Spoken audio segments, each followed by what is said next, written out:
Implement site reporting. Implement site reporting. This is clear. Stand by for site reporting. Have you received an LMPI? A presumed intercontinental ballistic missile, an ICBM, just launched from North Korean territory. Space-based radar sound the alarm. Now, this team at Clear Space Force Station in Alaska must quickly verify it with their ground-based radar. System status.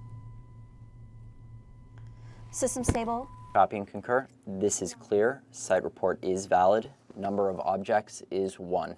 This North Korea launch is just a drill, declassified for VOA to show how Clear Space Force Station serves as a virtual detection shield. We like to say that we're the 300 on this base protecting the 300 million. But Deputy Base Commander Major Dave Kim tells me those launches are part of life here. With North Korea firing 16 ballistic missiles this year, including an ICBM test that Clear confirmed in March. We're watching them 24/7. We see what they do. I like to describe this job as a no-fail mission. There is zero room for error. Absolutely not. ICBM payloads separate in space, creating complex debris fields. The Space Force Station's current ground-based radar can track space objects up to 5,000 kilometers away. But the image isn't clear, making it difficult to pick out an incoming warhead.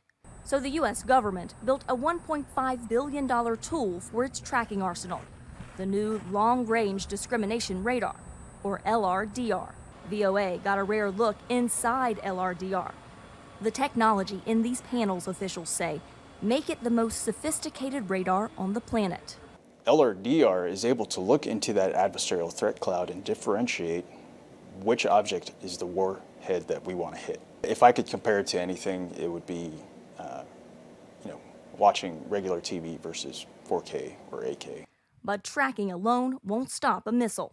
We have to do a hit to kill, and that's something we can do. Lieutenant Colonel Chris Stutz commands the Missile Defense Battalion at Fort Greely, Alaska, overseeing soldiers who protect 40 of these ICBM killing missiles, known as ground-based interceptors, in silos deep underground.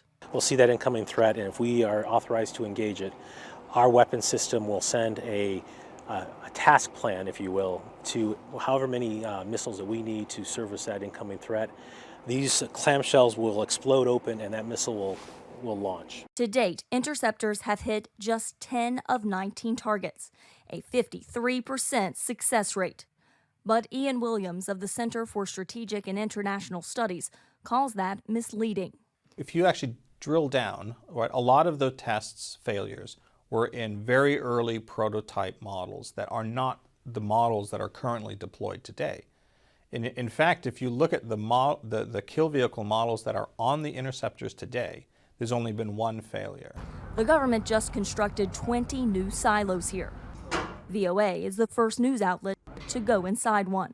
Take a look at this. This is the inside of one of the new missile silos that's going to house the next generation interceptor. Those should be operational around 2028, and they're going to be a more advanced version of the current interceptors here at Fort Greely.